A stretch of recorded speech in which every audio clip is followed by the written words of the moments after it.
Hello world, it's the Broke Gamer speaking. I'd like to thank you for streaming this channel. Allow me to welcome you by sharing what today's video is going to be about. Recently, I received an email from the JetBrains team to watch a live stream about building GraphQL services with Spring Boot like Netflix. Unfortunately, I never got the chance to attend the whole live stream, and that left me feeling unfulfilled since I see the word GraphQL being thrown around on the internet and I find it interesting. This led me to making a tutorial series suitable for anyone who would like to learn GraphQL with React, Node.js and Neo4j at full stack amateur level.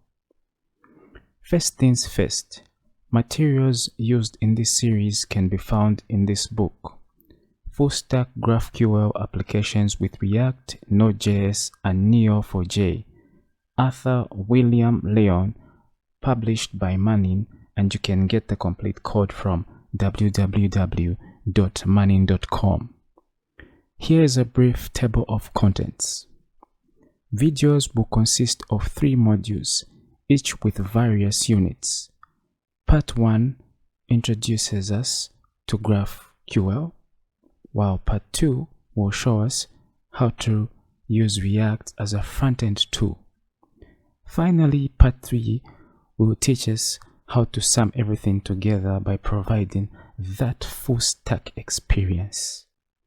Before we can move on to the next video, here's what you will need: the latest stable version of Node.js, a text editor of your liking. I use WebStorm, although I do have Visual Studio Code installed.